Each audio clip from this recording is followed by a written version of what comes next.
तो agony of modern man यानी जो आज का इंसान है, इस युग का इंसान है, उसकी समस्याएं है ना, उसकी क्या सिचुएशन है, उसके दुख दर्द पीड़ा एटसेट्रा एटसेट्रा। बोलोगे मैम हाँ बहुत बहुत दुख है हमको तो, है ना, तो समझ जाओगे, तुम लोग रिलेट कर लोगे। पूरी रामायण खत्म हो जाएगी, उसके बाद आपको एक रिप्लाई आएगा, अच्छा मैं ऐसा बोल सकता था या बोल सकती थी। Because I am an English educator and I not only educate you for कि भाई आपने पढ़ लिया हो गया, नहीं भाई, अगर हम अंग्रेजी पढ़ रहे हैं तो हमें उसका प्रोनाउंसिएशन, उच्चारण अच्छे से आना चाहिए और शब्दों के अर्थ।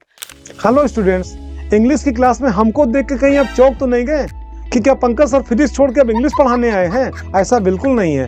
पंकज सर आपको इंट्रोड्यूस कराने आए हैं आपके नए इंग्लिश टीचर से। आपको इंग्लिश अब पढ़ाएंगी पलक मैम। मैम कई सालों से इंग्लिश पढ़ा रही हैं, लगभग 6 लाख से भी अधिक बच्चों को इंग्लिश पढ़ा चुकी हैं, अब आपको पढ़ाएंगी। तो चलिए आपका आगे का क्लास अब कंटिन्यू करते हैं। Hello my dear students, welcome to physics by Pankaj sir. मैं हूं पलक रखियानी, आपकी अपनी English educator. My dear students, इस क्लास में हम देखने वाले हैं बिहार बोर्ड क्लास 10 का चैप्टर नंबर 1, जिसका नाम है द पेस फॉर लिविंग, आपकी बुक्स पैनोरामा पार्ट 2 का। अब पेस फॉर लिविंग चैप्टर के मैं आपको बता दूं, इस पूरे लेक्चर में आपको complete explanation line by line English का जो मीनिंग है मैं हिंदी में समझाऊंगी, एंड सेकेंडली हम क्वेश्चन आंसर्स भी इंपॉर्टेंट कवर करने वाले हैं। सो अब सबसे पहले चीज आपको बस ये समझनी है कि मैम पेस का मतलब क्या होता है। पेस का मतलब होता है रफ्तार, यानी जीवन जीने की रफ्तार क्या होनी चाहिए। अब आप बोलोगे मैम ट्रेन की रफ्तार सुनी थी, कार की सुनी थी, बाइक की, इवन प्लेन की सुनी है, जीवन जीने की भी कोई रफ्तार होती है क्या? तो हमारे जो ऑथर है R.C. हचिंसन, उन्होंने बहुत ही ब्यूटीफुली इस पूरे चैप्टर में एक कहता है ना बहुत इंपॉर्टेंट मैसेज दिया है। तो अभी मैं उस मैसेज को मजाक किरकिरा नहीं करूंगी। तो आइए शुरू करते हैं इस क्लास को, एंड बिल्कुल एंड तक बने रहिएगा। डू टेल मी कि आपको ये लेसन कैसा लगा, आपके क्या थॉट्स हैं इस पे। ठीक है भाई, शुरुआत करते हैं। So as you can even see it in your books, आप यहाँ भी देख सकते हैं R.C. हचिंसन, ये हमारे राइटर यानी लेखक का नाम है, एक ब्रिटिश नॉवलिस्ट हैं। एंड अब उनके लिए क्या कहा गया है, देखो उनकी तारीफ करी गई है थोड़ी भाई। exhibits an exceptional flair for touching the sensitive issues of the contemporary society with all its contradictions and paradoxes। आपकी सुविधा के लिए मैंने यहाँ ग्लॉसरी भी रखी है। ग्लॉसरी यानी वर्ड मीनिंग्स, कि भाई जो डिफिकल्ट वर्ड आए उसका मीनिंग आपको यहाँ मिल जाएगा। तो अब यहाँ पे बोला गया है R.C. हचिंसन भाई एक ऐसे लेखक रहे हैं जिनमें एक एक्सेप्शनल फ्लेयर है। फ्लेयर का मतलब क्या होता है ना, कुछ लोगों में कहते हैं ना भाई गॉड गिफ्ट है, मतलब नेचुरली वो चीज बाहर निकल के आती है, उन्हें एफर्ट नहीं करने पड़ते। जैसे बच्चन साहब की एक्टिंग नेचुरली बाहर निकल के आती है ना, उनको एफर्ट नहीं करने पड़ते। बस सिमिलरली यहाँ पे यही है कि हचिंसन जी में एक नेचुरली एक उनमें एक टैलेंट है कि भाई जो हमारी रोजमर्रा के जीवन है, बेसिक लाइफ है, जिसपे हम कभी इतना ध्यान नहीं देते, लेकिन वो उस इशू को, उस सेंसिटिव इशू को उठा के एक पूरी कहानी बना सकते हैं और उस ऐसी बात को टच करते हैं जो जिससे हम रिलेट कर पाए, है ना, आम आदमी रिलेट कर पाए, है ना। एंड जो भी कंटेम्प्रेरी हमारी जो सोसाइटी है, जिस समाज में हम रहते हैं, उसमें जो भी चीजें हैं आज, जैसे आज की दुनिया आप कैसे कह सकते हो मशीनी दुनिया हो गई है भाई, लोग बस भागे जा रहे हैं एक डायरेक्शन में, पता नहीं, बस क्योंकि वो भी रेस लगा रहा है तो हम भी रेस लगाएंगे, ये वाली दुनिया है ना। तो ऐसे ही समाज को लेके वो बहुत ही टचिंग चीजें जो है ना लिखते हैं, सेंसिटिव इश्यूज को उठाते हैं with all its contradictions and paradoxes। Paradox का मतलब बेसिकली क्या होता है कि कोई भी चीज, कोई भी स्थिति, सिचुएशन को जिसे हमारे समाज में ऐसा माना जाता है कि एकदम ऑपोजिट हो, विचित्र हो, मतलब ऐसी बात जो कही ना जा सके, अरे अरे ऐसा कैसे हो गया या ऐसा कैसे कर लिया, ऐसे धारणा होती है लोगों की, तो उस हिसाब से बहुत ही ब्यूटीफुली लिखते हैं। तो ये तो हो गई ऑथर की बात। अब आप जो लेसन पढ़ने वाले हो, in this particular lesson he captures the agony of modern man. Agony का मतलब होता है मॉडर्न मैन, पहले तो कौन है, आप हम सब, है ना। मैन का मतलब ये नहीं सिर्फ आदमी, everyone is included in modern man. तो एगनी ऑफ मॉडर्न मैन यानी जो आज का इंसान है, इस युग का इंसान है, उसकी समस्याएं, है ना, उसकी क्या सिचुएशन है, उसके दुख दर्द पीड़ा एटसेट्रा एटसेट्रा। बोलोगे मैम हाँ बहुत बहुत दुख है हमको तो, है ना, तो समझ जाओगे, तुम लोग रिलेट कर लोगे। ठीक है। He brings out how the fast movement of main, things and objects hurts the normal rhythm and exerts undue pressure on men, women and children। तो यहाँ पे वो बताते हैं कि कैसे आजकल, मैं वही बता रही हूँ ना, जीवन जीने की रफ्तार भाई इतनी स्पीड में हो गई है कि लोग, बच्चे सब भगे जा रहे हैं, है ना। इस स्पीड के कारण वो जो नेचुरल रिदम होता है ना, वो बिगड़ रहा है। और आप इसी कारण से देखोगे कि पहले से लेके अब जो है डिप्रेशन, एंजाइटी, ये सब चीजें काफी ज्यादा बढ़ चुकी है। मतलब पहले इतनी बीमारियां नहीं होती थी, बट यू नो एक अनड्यू फालतू का प्रेशर ले लिया है सबने अपने ऊपर और उस हिसाब से बताएंगे। तो आई नो कोई सब वेट नहीं कर पाओगे, बोले मैम आ जाओ यार, आगे जो है ना हम इस लेसन को शुरू करते हैं। बेटा ध्यान से सुनिएगा। एंड एक चीज और मैं छोटी सी कहना चाहूंगी कि जब भी मैं पढ़ूंगी लाइनों को प्लीज ध्यान से सुनिएगा, because I am an English educator and I not only educate you for कि भाई आपने पढ़ लिया हो गया, नहीं भाई, अगर हम अंग्रेजी पढ़ रहे हैं तो हमें उसका प्रोनाउंसिएशन, उच्चारण अच्छे से आना चाहिए और शब्दों के अर्थ समझ आने चाहिए। तो जब मैं यहाँ पढ़ूंगी आप सामने बैठ के जो है ना, जिस भी डिवाइस पे हो आप साथ में मेरे रीड करेंगे। ओके, चलिए अब यहाँ पे कहानी शुरू होती है। I saw a play in Dublin not long ago in which the chief character was an elderly con merchant in a small Irish country town. तो यहाँ पे राइटर बताते हैं, वो खुद बताते हैं कि मैंने ड्यूब्लिन एक जगह का नाम है, बोला बहुत पुरानी बात नहीं है, उन्होंने एक प्ले देखा था। प्ले का मतलब क्या होता है? एक नाटक, यू नो नाटक देखने जाते हैं तो उन्होंने एक प्ले देखा होगा जिसमें चीफ कैरेक्टर यानी जो मुख्य किरदार है, यानी जो हीरो रहे होंगे वो कौन थे? Elderly corn merchant. एल्डरली का मतलब हो सकता है उम्र में थोड़े बड़े होंगे, and corn merchant you know भुट्टे के जो कॉर्न जो होते हैं उसके मर्चेंट होंगे, in a small Irish country town, है ना। आयरिश कंट्री टाउन बेसिकली आप समझते हो आयरलैंड के जो लोग होते हैं, है ना, आयरिश कहा जाता है उन्हें। तो वहां के एक छोटे से यू नो कंट्री का मतलब होता है खेतों से इनका रिलेशन होता है ना, कंट्री टाउन। तो हो सकता है यहाँ पे जो उन्होंने नाटक देखा उसमें जो मुख्य किरदार थे वो एक कॉर्न मर्चेंट थे, ठीक है, जो कि आयरिश के एक स्मॉल से टाउन में रहते होंगे, है ना, खेतों वगैरह में। He was a man of many anxieties. His heart was dicky, his nephew was cheating him, his wife had the fantastic notion of spending 10 euros on a holiday. अब देखो, he was a man of many anxieties, मतलब कुछ लोग आपने जीवन में देखे हैं जो पूरे टाइम घबराए हुए होते हैं, पूरे टाइम टेंशन ही टेंशन। वो आपके आसपास होंगे, है ना, मुझे बताना कमेंट सेक्शन में कि ऐसा कोई है आपके आसपास जो पूरे टाइम टेंशन ही टेंशन। अब देखो उनके जीवन में क्या समस्या है ना। इट हाज वाज डिकी का मतलब होता है वीक हार्टेड, आहा कमजोर दिल के लोग, आता है ना, इस वीडियो को कमजोर दिल के लोग ना देखे, तो कमजोर दिल के थे भाई वो। और उनका नेफ्यू जो है, उनका भतीजा कह सकते हैं, वो उन्हें चीट कर रहा था, हो सकता है बिजनेस में ये साथ हो, चीट कर रहा था। एक ये दुख हुआ, फिर दूसरा उनकी जो मोहतरमा है यानी उनकी जो पत्नी जी हैं, she had the fantastic notion मतलब इतनी प्रॉब्लम्स होने के बाद भी पत्नी जी को ये था कि भाई हर हॉलिडे पे मैं 10 यूरो खर्च करूं। जैसे हमारी रुपीज होती है करेंसी, डॉलर होती है कहीं की, तो यहाँ की यूरो है, ठीक है। तो अब यहाँ पे परेशानियां तो है भाई उनको, मतलब वैसे ही प्रॉब्लम, पैसा कमाने में दिक्कत, भतीजा चीट कर रहा है, बीवी जी को मतलब नोशन यानी इतना भी आइडिया आता था कि भाई हर हॉलिडे जो है मैं खर्च करूं इतने पैसे। तो यहाँ पे ठीक है, समझ सकते हैं भाई, आदमी परेशान है। ओके चलिए, all together the pace of life was getting too much for him. तो इकट्ठा बोले तो जीवन जीने की रफ्तार ना उनसे संभल नहीं रही थी, क्योंकि जिस तरह से जो स्पीड बढ़ी है ना एक जनरेशन से, इवन आप देख पाओगे कि आपके दादी और दादाजी उनके टाइम का, फिर मम्मी पापा के टाइम, और अब एकदम से जो गाड़ी चल उठी है ना, बहुत तेज स्पीड पकड़ ली है, तो he was not actually much very comfortable with it, है ना। And in a moment of despair he uttered a great cry from the heart। और एक बार क्या हुआ, डिस्पेयर यानी एकदम से वो होपलेस हो गई, कोई उम्मीद नहीं थी, तो उन्होंने क्या कहा देखिए, वो कहते हैं, they tell me there's an aeroplane now that goes at 1000 miles an hour, now that's too fast। इसका क्या अर्थ हुआ? वो कहते हैं कि मैंने सुना है कि आजकल एक ऐसा प्लेन आ गया है, एरोप्लेन है ना, हवाई जहाज आ गया है जो 1000 मील पर घंटे की स्पीड से चलता है। You understand, 1000 miles per hour, इतनी स्पीड। बोलते हैं नाउ दैट्स टू फास्ट, मतलब दुनिया भी भगे जा रही है, मशीनों की स्पीड भी हम और बढ़ाए जा रहे हैं, है ना। तो ऐसा उनका कहने का थोड़ा सेंस था। For me that was the most enchanting line. अब यहाँ मी कौन है? ये हमारे राइटर जो हैं, जो हमें स्टोरी सुना रहे हैं। तो आपको समझ आया ना, स्टोरी आरसी हचिंसन हमें बता रहे हैं, और वो प्ले देखने गए थे, एक नाटक जिसका मुख्य किरदार ये मर्चेंट था, ठीक है, कॉर्न मर्चेंट था, ठीक है, इतना क्लियर है सभी को। तो यहाँ पे राइटर कहता है कि मेरे लिए सबसे ज्यादा पावरफुल लाइन ये थी, the man's complaint was so gloriously irrelevant to his own situation. तो वो जो आदमी कंप्लेन कर रहा था, ये चीजें बता रहा था कि प्लेन इतना तेज जा रहा है, उसकी सिचुएशन से बिल्कुल उल्टी थी। अब ये सब कैसे था, आगे आते हैं और पढ़ते हैं, ठीक है। And besides being comic, it struck me as a perfect illustration of the way the Irish get at subtle truths by the most unlikely approaches। तो कहते हैं कि नाटक देख रहे हैं, थोड़ा कॉमिक नाटक है, लेकिन हमारे लेखक अलग है भाई, उन्होंने एक अलग ही सेंस निकाला है उससे।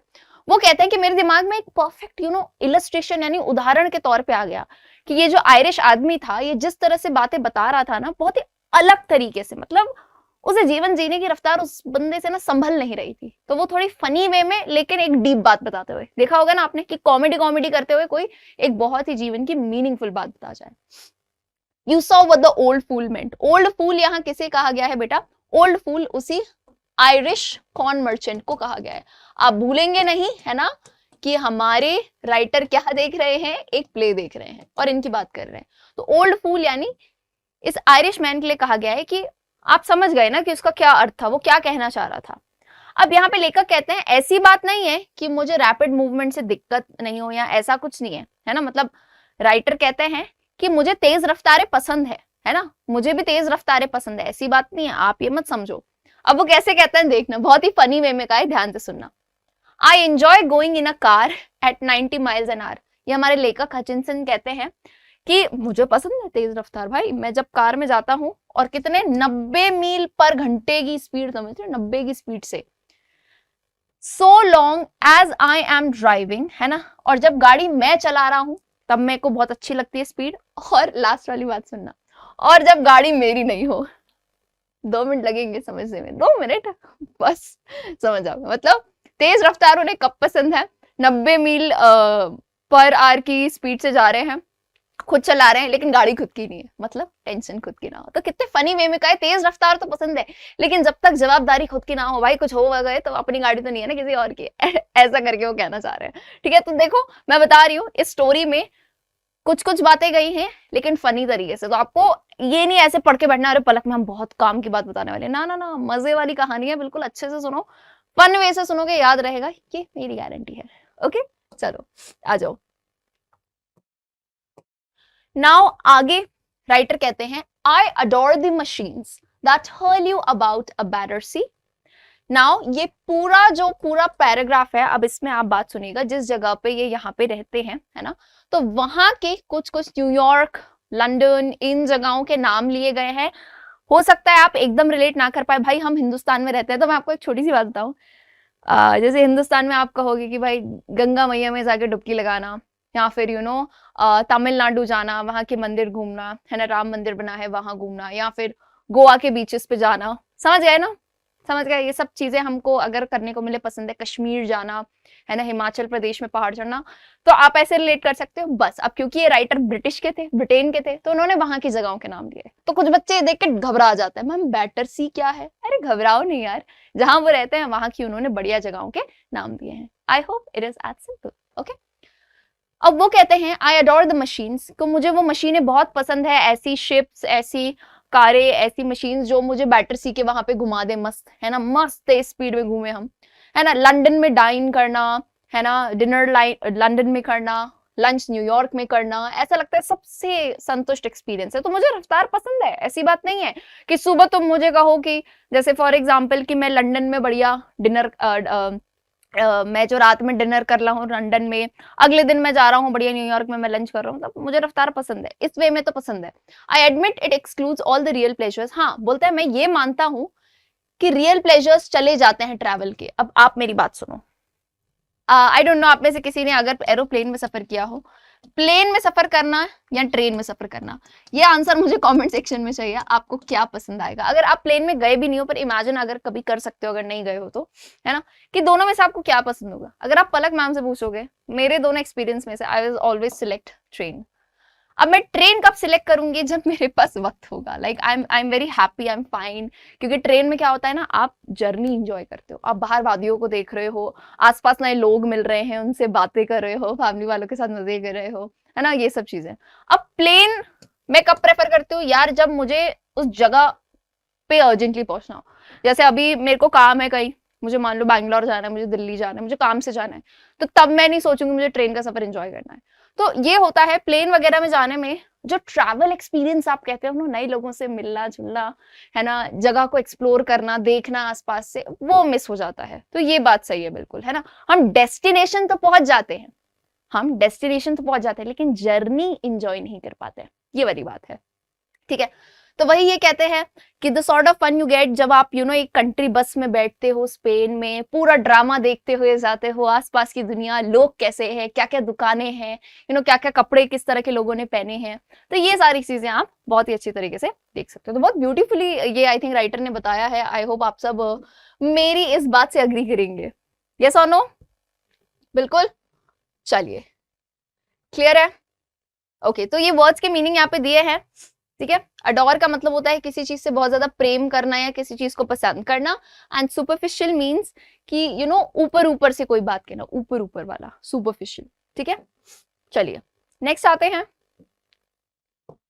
No, where speed becomes something unfriendly to me is where the mental activities of our time tend, as they naturally do, to follow the pace of the machines. अब यहाँ पे राइटर अलग बात कह रहे हैं, ध्यान से सुनिएगा। बोला मैं बताता हूं कि स्पीड मुझे कब नहीं पसंद है।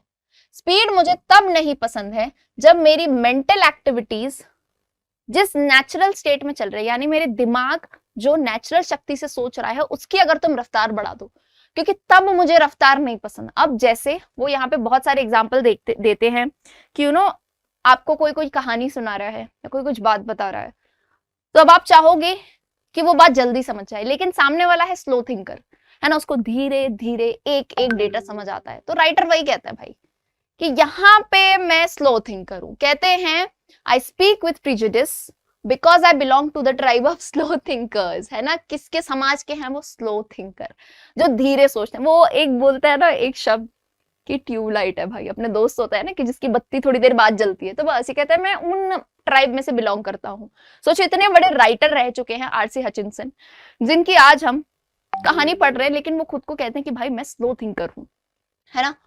Those who are cursed with esprit d'esclair, people who light on the most devastating repartee about 4 hours after the party's over. And बच्चों इसका एक्चुअल में मतलब होता है esprit d'esclair। ये एक्चुअल में एक फ्रेंच टर्म है ना।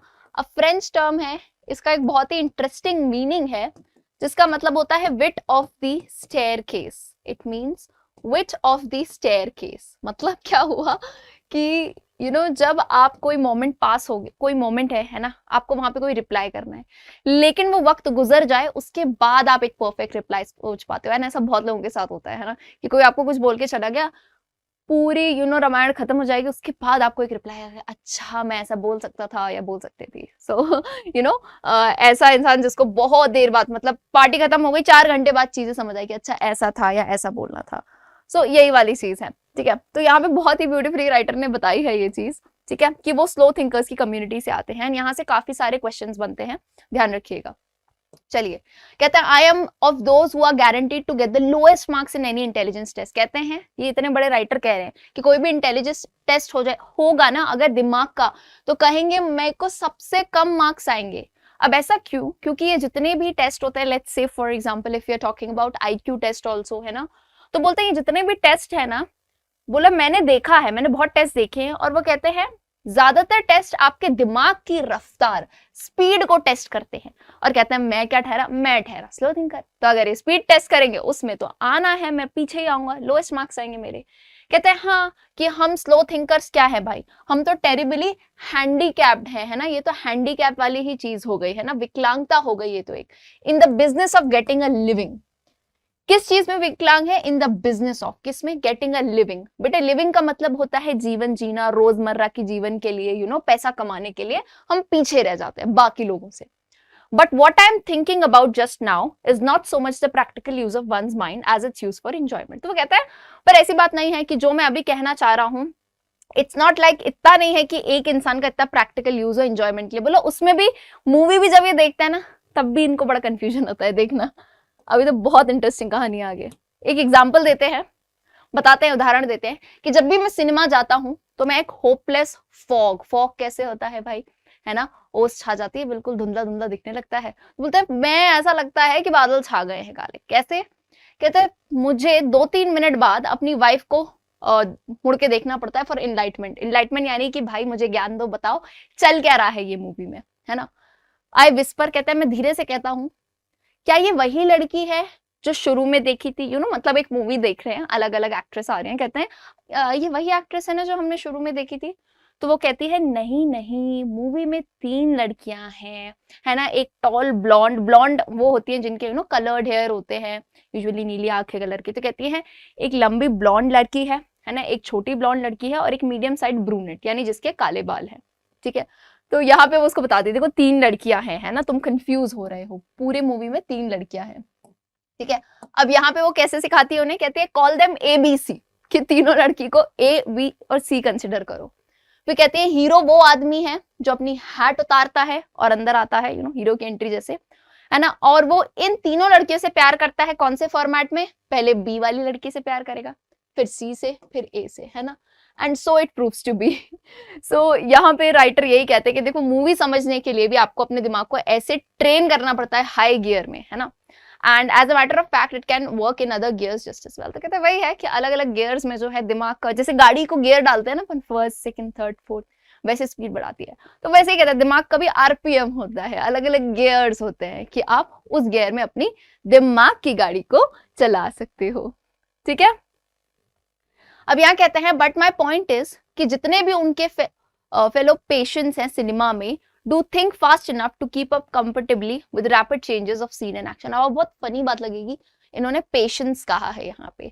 तो पेशेंस एक्चुअल में मरीज कहने का अर्थ नहीं है उनका, बट हाँ वो यही कहना चाहते हैं कि कहीं ना कहीं हम मशीनों से इतना घिर चुके हैं कि हम उनके कारण कहीं ना कहीं अपने आप को बीमार कर ही रहे हैं ना, वो बीमारी हमारे दिमाग में लग चुकी है कि नहीं। तो कहते हैं वो आसपास वाले जो है वो इतना फास्ट सोच पा रहे हैं, मतलब जैसे जैसे सीन बदल रहा है, हीरो आ रहा है, दूसरी हीरोइन आ रही है, वो सब ग्रास्प कर पा रहे हैं। बोला बस मेरे को, मैं स्लो थिंकर हूं ना, तो मुझे नहीं समझ आ रहा। और ये एक तुलना बहुत शानदार बताइए बेटा, ये स्टार मार्क कर लेना। दे थिंक, जितने भी लोग हैं ना, 30 साल पहले जो लोग थे, मतलब आज हम सब लोग हैं, उससे 30 साल पहले जो लोग थे ना, उनसे काफी फास्ट सोचता है। एंड ये आपने खुद देखा होगा। आज तुम देखोगे एक छोटे से बच्चे को भी ना, 2-3 साल का बच्चा होगा, उसको आप मोबाइल फोन पकड़ा दो, इतनी स्पीड से यू डू एवरीथिंग, वो सारे काम कर लेगा। और आप यही चीज किसी एल्डरली इंसान को दोगे ना, इवन अपने मम्मी पापा को दोगे, तो उनको थोड़ा टाइम लगेगा, थोड़ा देखेंगे, सोचेंगे, है ना। तो ये चीजें बहुत बदल चुकी हैं, है ना। Possibly because those who do not think fast in the high street, बोलते हैं शायद ऐसा हो सकता है कि हाई स्ट्रीट में आजकल जो तेज नहीं सोचते हैं लोग, उन्हें दूसरा मौका मिलता ही नहीं है दुनिया में सोचने का। तो हंसते हंसाते उन्होंने इतनी डीप बात कह दी कि आज अगर जो तेज नहीं सोच पा रहा है, रफ्तार नहीं बना पा रहा है, उसको मौका दूसरा मिलता ही नहीं है। क्योंकि इतनी एक तो जनसंख्या बढ़ गई है, लोग इतने टैलेंटेड हो गए हैं, और दिमाग की स्पीड इतनी बढ़ा दी है मशीनों के कारण कि पहले जो काम इतनी देर में होता था, आज वो एक क्लिक में हो जाता है कि नहीं। तो यही वाली बात है, एंड यही चीज हमें राइटर ने यहाँ पे समझाने की कोशिश की है। एंड विद दिस हमारे लेसन का जो है ना एक्सप्लेनेशन खत्म होता है। आई होप आपको पूरा लेसन समझ आया होगा। तो आइए हम डिस्कस करते हैं important question and answers. Okay, ये छोटे छोटे क्वेश्चन आंसर्स हैं बेटा, आपकी बुक में ही दिए गए हैं, मैंने आपकी हेल्प करी है, आप चाहें तो इनका स्क्रीनशॉट भी ले सकते हैं। Okay, where did the writer watch the play? Writer ने प्ले कहाँ देखा था? The writer watch the play in Dublin. Dublin जगह का उन्होंने नाम बताया था। ये तो छोटे छोटे से क्वेश्चन है, ये हम जल्दी कवर कर सकते हैं। Next question, who was the chief character in the play? Chief character बेटा मतलब कौन? मुख्य किरदार। तो मुख्य किरदार कौन था प्ले में? यहाँ पे इस chief character in the play was, नाम नहीं दिया था, आपको बताना है उनकी पर्सनैलिटी के बारे में। तो वो एक एजिंग कह सकते हो या एल्डरली कह सकते हो, है ना, जैसे लेसन में दिया था। If you want you can use it that way as well. तो एल्डरली कॉर्न मर्चेंट, कहाँ के थे? एक छोटे से आयरिश कंट्री टाउन के। सिंपल, सीधे सीधे बुक में से आंसर्स हैं ये। Next, does the writer dislike rapid movement in every field? तो क्या लेखक को रैपिड मूवमेंट, तेज रफ्तार हर फील्ड में नापसंद थी? तो ऐसी बात नहीं है ना। उन्होंने बताया था कि कार जब चलानी हो, ये करना हो, घूमने जाना हो, बोला तब उन्हें तेज रफ्तार पसंद है। तो इसका सिंपल आंसर आएगा no, the writer does not dislike rapid movement in every field. Okay, ठीक है। In which situation does the writer find himself in the cinema? Cinema में राइटर अपने आप को किस स्थिति में पाता है? तो आपको पता है एक धुंधले से हो जाते हैं, वो अंधेरा से छा जाता है उनके सामने, उन्हें चीजें समझ नहीं आती है। So when he goes to the cinema, he finds himself in a hopeless thick mist. Okay, hopeless thick mist भी कह सकते हो या होपलेस फॉग भी कह सकते हो, एक ही बात है। देखो मैं अल्टरनेटिव्स दे देती हूँ, जो आपको दोनों में से सही लगे आप यूज कर सकते हैं। चलिए नेक्स्ट आ जाइए। How does the writer classify himself as a thinker? ये इंपॉर्टेंट क्वेश्चन है, please mark it as important. Writer अपने आप को स्लो थिंकर कैसे क्लासिफाई करता है? आप बुक की लाइनें अगर लिखेंगे थोड़ी तो अच्छे मार्क्स मिलने की पॉसिबिलिटी ज्यादा है ना। The writer classify himself as a slow thinker, recognizing that he is likely to score poorly on intelligent tests and that his thought process is deliberate and takes time to fully grasp concepts। तो इसका मतलब क्या हुआ? Writer अपने आप को slow thinker की category में डालते हैं और ये भी बताते हैं कि कोई भी इंटेलिजेंस टेस्ट होगा उसमें बहुत ही पुअरली स्कोर करेंगे या कम मार्क्स स्कोर करेंगे। एंड वो बताते हैं उनका जो थॉट प्रोसेस है, जो उनका दिमाग चलता है, वो बहुत ही टाइम लगाता है चीजों को पूरी तरह से ग्रास्प करने में, है ना। ग्रास्प करने में यानी ग्रहण करने में। ग्रास्प का मतलब क्या होता है? ग्रहण करना। ठीक है, क्लियर है सभी को?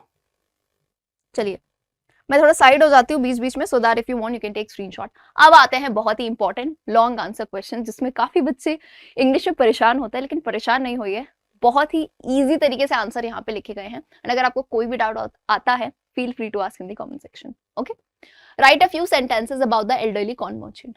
तो वो जो कॉर्न मर्चेंट है, जो नाटक का मुख्य किरदार था, उसके बारे में कुछ बताइए। सिंपल सा आंसर है, elderly corn merchant was the chief character of the play The Pace for Living.